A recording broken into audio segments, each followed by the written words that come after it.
Hello everyone, welcome to our YouTube channel Surjeet SPS. तो guys, आज की इस वीडियो में हम बात करेंगे इंपॉर्टेंट एमसीक्यूज़ की। और ये जो एमसीक्यूज़ हैं वो हमने लिए हुए हैं एसएसटी सेक्शन में से।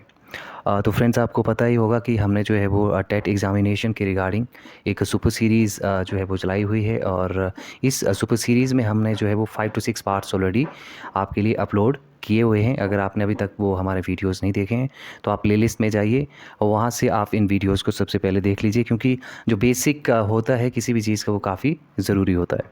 ठीक है। तो गाइज़, आज के इस वीडियो को शुरू करने से पहले अगर आप चैनल पर नए हैं तो चैनल को सब्सक्राइब कर लेना। ठीक है। अगर आप पुराने सब्सक्राइबर्स हैं तो लाइक शेयर कर देना, ताकि हमारा जो एफ़र्ट है, हम जो आपके लिए हार्ड वर्क कर रहे हैं, वो हमारे लिए भी फ्रूटफुल रहे और आपके लिए भी फ्रूटफुल रहे। और साथ ही साथ आपने जो है वीडियो को पूरा देखना है। ठीक है। तो चलिए शुरू करते हैं। पहला क्वेश्चन है, भारत और चीन के बीच सीमा रेखा कहलाती है? ऑप्शन ए है मैकमोहन रेखा, बी है डूरन रेखा, सी है लाल रेखा, डी है रेड क्लिफ रेखा। तो यहाँ से जो इस क्वेश्चन का आंसर बनेगा वो बनेगा आपका option A, it is McMahon रेखा। ठीक है। मैकमोहन रेखा कब खींची गई? तो 1914 में। ठीक है। ऑप्शन बी है डूरन रेखा। अब ये डूरन रेखा जो है वो इंडिया और अफ़गानिस्तान के बीच में है और ये 1896 में ड्रॉ की गई थी। उसके बाद रेड क्लिफ है जो कि इंडिया और पाकिस्तान के बीच में है और ये 15 अगस्त 1947 को जो थी वो ड्रॉ की गई थी। ठीक है। तो इस तरह से आप ये याद रख सकते हैं। अगले क्वेश्चन की बात करते हैं। अगला क्वेश्चन है, भारत का सबसे दक्षिणी बिंदु है? ऑप्शन ए है इंदिरा कॉल, बी है इंदिरा पॉइंट, सी है कैलेमियर पॉइंट, डी है नॉरिमन पॉइंट। तो यहाँ से जो राइट आंसर बनेगा हमारा वो बनेगा आपका ऑप्शन बी, इंदिरा पॉइंट। ठीक है। इंदिरा पॉइंट जो है वो आपका south southern part of India में पाया जाता है। ठीक है। और ये जो है इसको एक दूसरे नाम से भी जाना जाता है, इसको पिग्मेलियन पॉइंट भी हम कह देते हैं, पिग्मेलियन पॉइंट। इस तरह से आप इसको याद रखें। और ये जो है वो इक्वेटर से अबाउट 876 किलोमीटर जो है वो अपवर्ड है। ठीक है। इसके अलावा यदि हम बात करें इंदिरा कॉल की तो ये JNK यूटीज़ में पाया जाता है।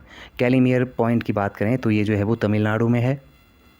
ठीक है। तो इस तरह से आप जो हैं यहाँ इस क्वेश्चन के साथ जो एडिशनल इन्फॉर्मेशन आपको दी जाती है उसको भी आप जो है अपने जहन में रखें। ठीक है। अगला क्वेश्चन है, बुशमैन का संबंध है? ऑप्शन ए सहारा मरुस्थल से, बी है कालाहारी मरुस्थल से, सी है कांगो बेसिन से, डी है अबसीनिया पठार से। तो इसका जो आंसर होगा वो होगा ऑप्शन बी। और ऑप्शन बी है हमारा,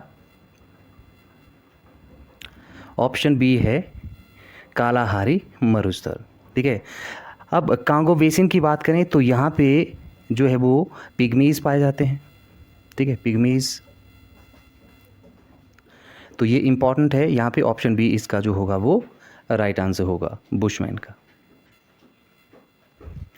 अगला क्वेश्चन देखते हैं। अगला क्वेश्चन है, पेरिस शहर किस नदी के तट पर स्थित है? ऑप्शन ए है डेन्यूब, बी है टाइबर, सी है सीन, डी है सतलुज। ठीक है। तो इसका जो राइट आंसर बनेगा इस क्वेश्चन का वो बनेगा आपका ऑप्शन सी, सीन। ठीक है। जो सीन नदी है, ठीक है, ये पेरिस जो हमारा शहर है उसके जो है वो बिल्कुल तट पे है सीन नदी के।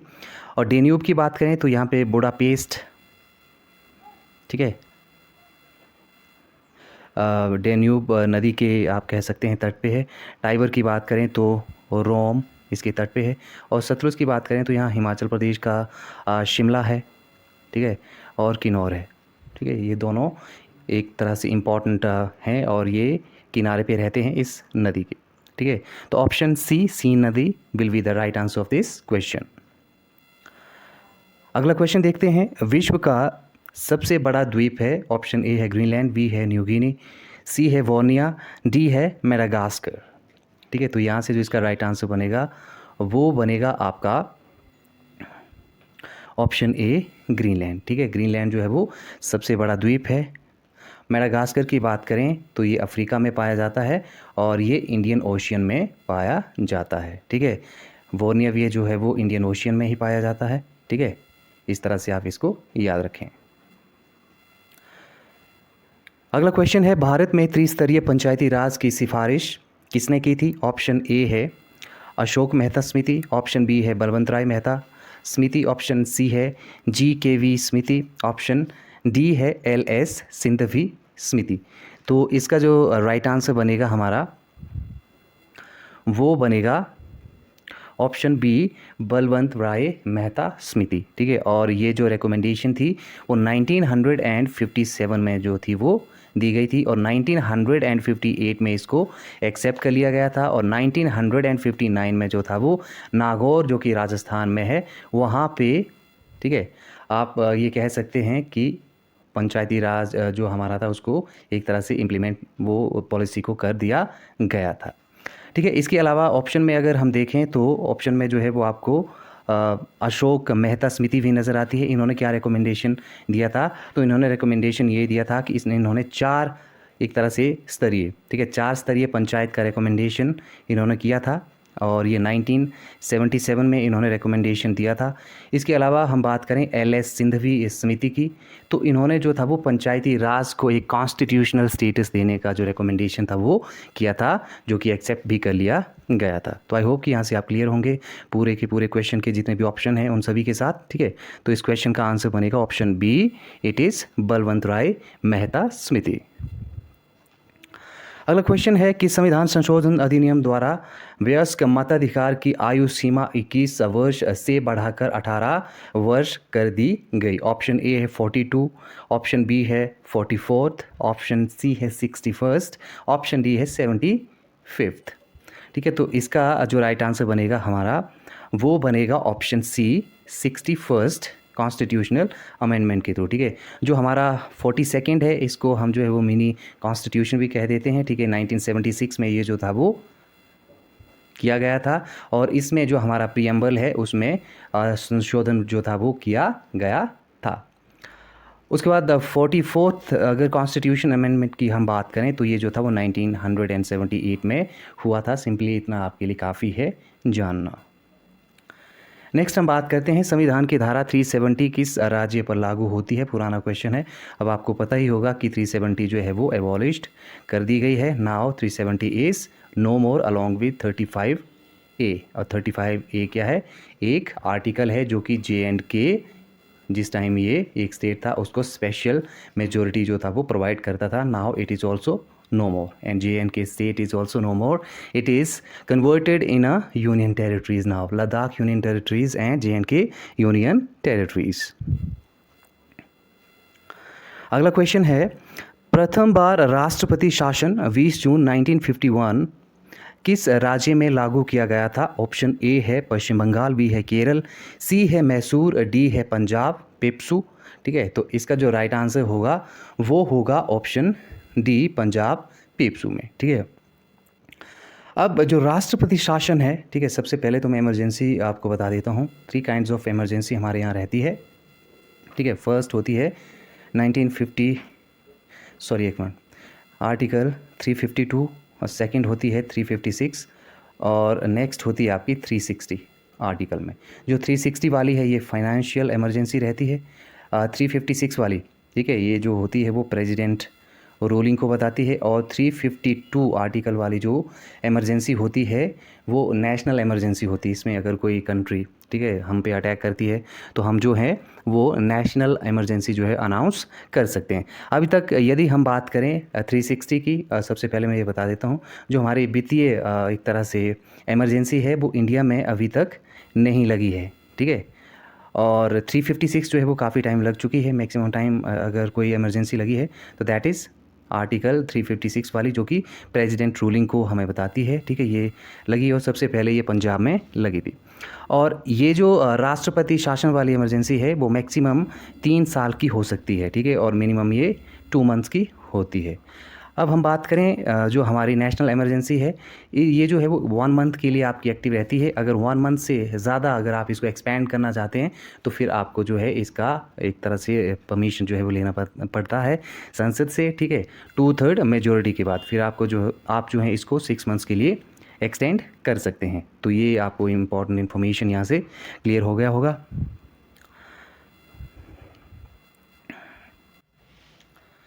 हाँ जी, नेक्स्ट क्वेश्चन है सरकारिया आयोग रिपोर्ट किससे संबंधित है। ऑप्शन ए है केंद्र राज्य संबंधों से, ऑप्शन बी है न्यायिक सुधारों से, ऑप्शन सी है चुनाव सुधारों से, ऑप्शन डी है चुनाव आयोग की शक्तियों से। ठीक है, तो इसका जो राइट आंसर बनेगा वो बनेगा आपका ऑप्शन ए केंद्र राज्य संबंधों से। ठीक है, और ये जो आपकी सेंटर स्टेट जो आपके रिलेशन है सेंटर और स्टेट के बीच में, ये जो हैं वो हमें सेंटर स्टेट रिलेशन ऑस्ट्रेलिया से हमने लिए हुए हैं, ये आप ध्यान में रखें। ठीक है, और ऑप्शन ए जो है यहाँ पे इसका राइट आंसर बनेगा सरकारिया आयोग रिपोर्ट जो थी वो केंद्र राज्य संबंधों से ही संबंधित थी। तो option A will be the right answer. अगले क्वेश्चन की बात करते हैं। इलेक्ट्रॉनिक वोटिंग मशीन ईवीएम का प्रयोग भारतीय राज्य गोवा के चुनावों में सर्वप्रथम हुआ। ये चुनाव कब हुए? तो यहाँ से जो राइट आंसर बनेगा मैं आंसर ही बताऊंगा आपको, वो होगा आपका ऑप्शन सी 1998 में जो था वो हमने ईवीएम का यूज़ स्टार्ट किया था। अगला क्वेश्चन है राज्य लोक सेवा आयोग के अध्यक्ष का प्रतिमाह वेतन कितना होता है? ठीक है, जो आपके यूपीएससी के एक तरह से प्रेसिडेंट हैं उनका जो पर मंथ सैलरी है वो कितना रहता है। तो ये जो क्वेश्चन है वो आउट ऑफ डेटेड है, काफ़ी पुराने टाइम का है, तो अभी इसमें काफ़ी चेंजेस करना पड़ेगा। ठीक है, तो इसका जो राइट आंसर बनेगा वो बनेगा, ठीक है, मतलब इन शॉर्ट की अब इसकी यूपीएससी का जो प्रेसिडेंट है उसकी जो सैलरी होती है तो वो 2.5 लाख रुपये होती है, ये आप ध्यान में रखें। और प्रेसिडेंट ऑफ इंडिया की है 5 लाख, ये भी आप ध्यान में रखें। अगले क्वेश्चन की बात करते हैं। संविधान के किस अनुच्छेद द्वारा अखिल भारतीय सेवाओं का प्रावधान किया गया है? ऑप्शन ए है आर्टिकल 309, ऑप्शन बी है आर्टिकल 310, ऑप्शन सी है आर्टिकल 311, ऑप्शन डी है आर्टिकल 312। ठीक है, तो इसका जो राइट आंसर बनेगा वो बनेगा आर्टिकल 312। ठीक है, और 312 में क्या है कि आपकी अखिल भारतीय सेवाओं का जो है वो उल्लेख किया गया है। अब अखिल भारतीय सेवाएं कौन कौन सी होती है वो जान लेते हैं। पहली आपकी आईपीएस, दूसरी है आपकी आईएफएस, तीसरी है, अगर इन सबको इंक्लूड करके तो सब जो आती हैं वो आईएएस की रेंज में ही आती हैं, उसी श्रेणी में आती हैं। तो ये सारी की सारी आपकी जो होती हैं वो अखिल भारतीय सेवाओं के अंतर्गत आती हैं। ठीक है, अब थोड़ा सा इसमें और मैं एडिशनल आपके लिए कर दूं कि जो आर्टिकल 312 है इसमें सिर्फ आपकी जो अखिल भारतीय सेवाएं हैं वो सिर्फ राज्यसभा ही इसको जो है वो एक तरह से इख्तियार कर सकती है, वो भी, ठीक है, 2/3 मेजॉरिटी के साथ। तो ये आप ध्यान में रखें। अगला क्वेश्चन है निम्नलिखित में से किस मुख्यमंत्री का कार्यकाल सर्वाधिक रहा? ऑप्शन ए है लालू प्रसाद, बी है ज्योति बसु, सी है रमन सिंह, डी है शीला दीक्षित। ठीक है, तो यहाँ से जो राइट आंसर बनेगा गाइस वो बनेगा ऑप्शन बी ज्योति बसु। ठीक है, ये कम्युनिस्ट पार्टी से संबंधित थे और काफ़ी विख्यात, काफ़ी प्रसिद्ध ये एक लीडर थे। ठीक है, ज्योति बसु ये वेस्ट बंगाल के सीएम थे, मैक्सिमम टाइम ये रहे हैं। बात करते हैं अगले प्रश्न की। अगला प्रश्न है निम्न में से कौन सा सार्वजनिक व्यय पर संसदीय नियंत्रण का अंग नहीं है? तो इसका सबसे पहले हम ऑप्शन देख लेते हैं। ऑप्शन ए है लोक लेखा समिति, बी है भारत का नियंत्रक एवं महालेखा, सी है प्राक्कलन समिति, डी है सार्वजनिक उपक्रम समिति। ठीक है, तो इसका जो राइट आंसर बनेगा वो बनेगा ऑप्शन बी भारत का नियंत्रक एवं महालेखक। ठीक है, तो option B will be the right answer. तो जो ये हमारा भारत का नियंत्रक एवं महालेखा जो हमारा एक बहुत बड़ा पद रहता है, वो अगर हम आर्टिकल के पर्सपेक्टिव से उसकी हम बात करें तो ये आर्टिकल 148 में जो है वो इसका मेंशन किया गया है, आर्टिकल 148 में। और इसकी जो नियुक्ति है वो प्रेसिडेंट ऑफ इंडिया द्वारा की जाती है। ठीक है, 6 ईयर्स के लिए। ठीक है, कितने ईयर्स के लिए? 6 ईयर्स के लिए इसकी जो है वो जो अपॉइंटमेंट है वो रहती है।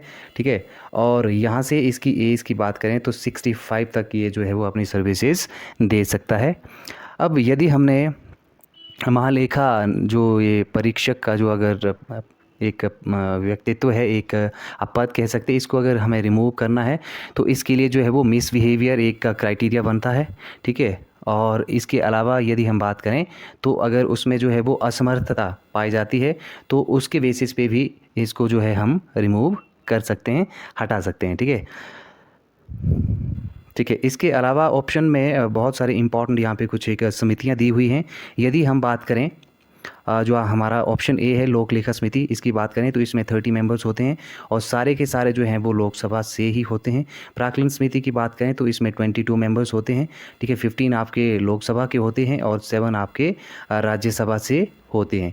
जो आपकी लोक लेखा समिति है ये सबसे बड़ी समिति है, ये भी आप ध्यान में रखें। और लोक लेखा समिति और प्राक्कलन समिति दोनों को जो है वो ट्विंस कहा जाता है। ठीक है, तो ऑप्शन बी भारत का नियंत्रक एवं महालेखा परीक्षक will be the right answer of this question.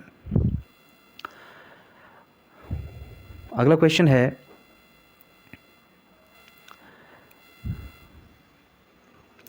भारतीय संसद के दोनों सदनों के संयुक्त अधिवेशन की अध्यक्षता कौन करता है? ऑप्शन ए है भारत का राष्ट्रपति, बी है उपराष्ट्रपति, सी है लोकसभा अध्यक्ष और डी है महान्यायवादी। ठीक है, तो यहाँ से जो इसका राइट आंसर बनेगा वो बनेगा आपका ऑप्शन सी लोकसभा अध्यक्ष। ठीक है, लोकसभा अध्यक्ष जो हैं ये जो एक संयुक्त अधिवेशन रहता है उसकी अध्यक्षता करते हैं।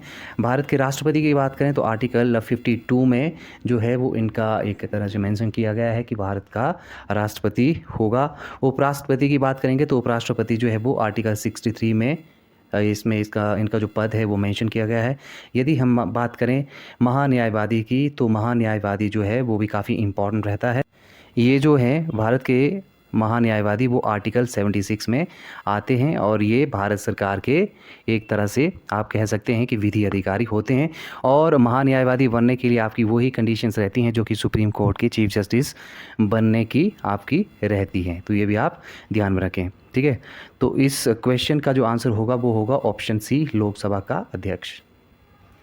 बात करते हैं अगले क्वेश्चन की। अगला क्वेश्चन है राष्ट्रपति आंगल भारतीय समुदाय के कितने प्रतिनिधियों को लोकसभा में मनोनीत करता है? ऑप्शन ए है 2, ऑप्शन बी है 4, ऑप्शन सी है 6, डी है 12। ठीक है, तो 2020 के बाद, ठीक है, हम बात करें 2020 के बाद अब जो है वो एंग्लो इंडियन जो नॉमिनेशन होती है वो अब नहीं की जाती है, तो इसका जो आंसर होगा वो होगा नन ऑफ दीज। ठीक है, नन ऑफ दीज। अगर पहले हम बात करें तो लोकसभा में जो थे वो 2 सदस्य नॉमिनेट किए जाते थे। अगले क्वेश्चन की बात करते हैं। अगला क्वेश्चन है राज्यसभा का पदेन अध्यक्ष होता है? ऑप्शन ए राज्यसभा का वरिष्ठ सदस्य, ऑप्शन बी है उपराष्ट्रपति, सी है राष्ट्रपति, डी है लोकसभा अध्यक्ष। तो यहाँ से जो इसका आंसर आएगा करेक्ट वो होगा आपका ऑप्शन बी उपराष्ट्रपति। ठीक है, उपराष्ट्रपति जैसा मैंने आपको बताया कि आर्टिकल 63 में इनका जो है वो मेंशन किया गया है और ये जो होते हैं वो राज्यसभा के पदेन अध्यक्ष भी होते हैं। इनकी जो सैलरी होती है वो आप इनको जो है वो मिलती है राज्यसभा के सभापति के रूप में। ठीक है, तो बात करते हैं अगले क्वेश्चन की। अगला क्वेश्चन है राष्ट्रपति संविधान के किस अनुच्छेद के अंतर्गत अध्यादेश जारी कर सकता है? ठीक है, तो इसका जो राइट आंसर बनेगा वो बनेगा ऑप्शन डी आर्टिकल 123।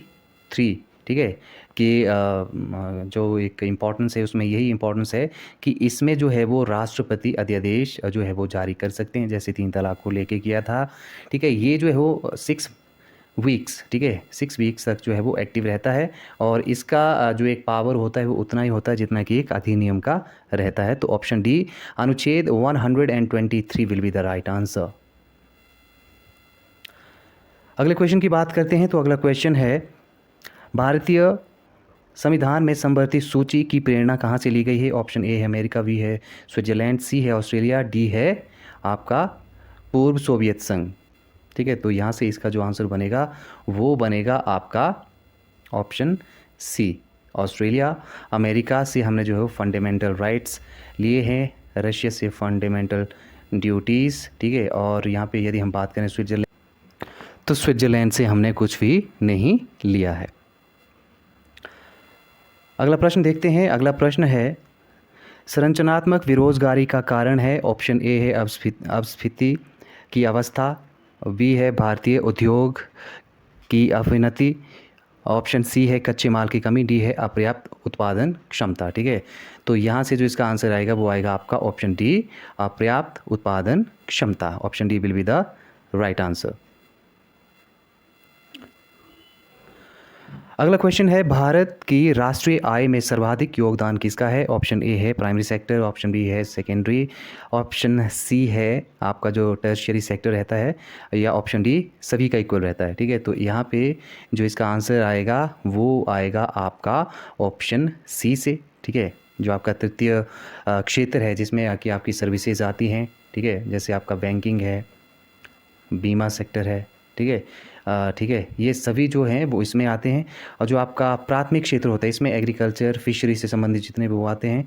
और जो आपका सेकेंडरी एक तरह से ये क्षेत्र है, इसमें जो है वो आपका इंडस्ट्री एरिया जो है वो आता है। रॉ मटेरियल इसमें जो है वो बेसिकली आता है। रॉ मटेरियल इसको कौन देता है? तो वो इसको प्राइमरी सेक्टर देता है। ठीक है, तो सबसे ज़्यादा जो एक अभी अगर हम बात करें नेशनल इनकम में, ठीक है, जिसका हिस्सा सबसे ज़्यादा है दैट इज़ ऑप्शन सी, तृतीय क्षेत्र।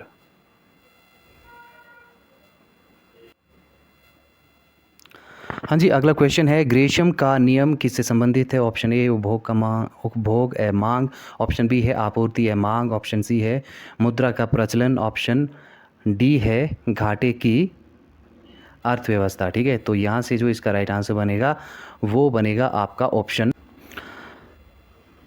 Option C will be the right answer. Next है, मुद्रा का अवमूल्यन के फलस्वरूप होता है निर्यात व्यापार का प्रसार, ऑप्शन बी है आयात व्यापार का संकुचन, सी है आयात स्थानापत्ति का प्रसार, डी है उपयुक्त सभी। तो यहाँ से जो राइट आंसर बनेगा वो ऑप्शन डी, उपयुक्त जितने भी हैं आपके सारे के सारे वो सभी। ठीक है, नेक्स्ट क्वेश्चन है, औद्योगिक क्रांति सर्वप्रथम किस देश में हुई? ऑप्शन ए है फ्रांस, बी है जर्मनी, सी है इंग्लैंड, डी है अमेरिका। ठीक है, तो इसका जो राइट आंसर होगा वो होगा ऑप्शन सी, इंग्लैंड। भारत का अगला क्वेश्चन है, भारत का अधिकतम कर आय प्राप्त होती है निगम कर से, आयकर से, आयात शुल्क से, या ऑप्शन डी केंद्रीय उत्पाद शुल्क से। ठीक है, तो इसका जो राइट आंसर बनेगा हमारा वो बनेगा ऑप्शन ए, निगम कर से। ठीक है, टैक्सेस से हमारे जो है मैक्सिमम जो हमारी इनकम है वो जनरेट होती है। अगले क्वेश्चन की बात करते हैं। अगला क्वेश्चन है, मोड वेट का संबंध है व्यापार कर से, संपत्ति कर से, आयकर से, या ऑप्शन डी केंद्रीय आबकारी कर से। ठीक है, तो इसका जो राइट आंसर बनेगा वो बनेगा हमारा ऑप्शन ए, व्यापार कर से। ठीक है, तो ऑप्शन ए व्यापार कर will be the right answer. Next है, 11वीं पंचवर्षीय योजना का उद्देश्य है निर्धनता का उन्मूलन, समाविष्ट आर्थिक वृद्धि, सी है सामाजिक न्याय के साथ विकास, ऑप्शन डी है अल्पसंख्यकों का विकास। ठीक है, तो इसका जो राइट आंसर बनेगा वो बनेगा आपका ऑप्शन, यहाँ से जो सही करेक्ट बनेगा वो बनेगा ऑप्शन बी, समावेशित आर्थिक वृद्धि। Option B will be the right answer. निर्धनता का उन्मूलन की हम बात करें तो ये 5वीं पंचवर्षीय योजना में जो था वो दिया गया था। फर्स्ट जो हमारी 5 ईयर प्लान था उसमें जो था वो एग्रीकल्चर पे ज़्यादा फोकस करने का जो पॉलिसी था वो बनाया था। सेकंड में इंडस्ट्री को लेके, ठीक है, किस तरह से उनको हाइकन करना है उसके बारे में बताया गया था। और यहाँ से आप 5वीं अगर बात करें पंचवर्षीय योजना की तो उसमें जो था वो निर्धनता उन्मूलन का जो एक स्लोगन था वो दिया गया था। तो अब हम बात करते हैं आज के लास्ट क्वेश्चन की, और लास्ट क्वेश्चन है, भारत द्वारा सबसे अधिक विदेशी मुद्रा किस पदार्थ के आयात पर खर्च की जाती है? ऑप्शन ए है पेट्रोलियम पदार्थ, बी है उर्वरक, सी है रक्षा उपकरण, डी है विद्युत गृह सामग्री। ठीक है, तो इसका जो राइट आंसर होगा वो होगा आपका ऑप्शन ए, पेट्रोलियम पदार्थ। ठीक है, पेट्रोलियम पदार्थ, option A will be the right answer. तो गाइज ये है 30 इंपॉर्टेंट क्वेश्चन हमने अभी डिस्कस किए। ठीक है, आई होप कि सारे के सारे क्वेश्चंस आपके लिए जो हैं वो फ्रूटफुल होंगे। ठीक है, अगर वीडियो आपको पसंद आई हो तो ज़रूर आप लाइक शेयर कर देना, और चैनल पर नए हैं तो आप ज़रूर चैनल को भी सब्सक्राइब कर देना। तो गाइस आज की वीडियो में इतना ही। Thank you very much, thanks for watching and take care.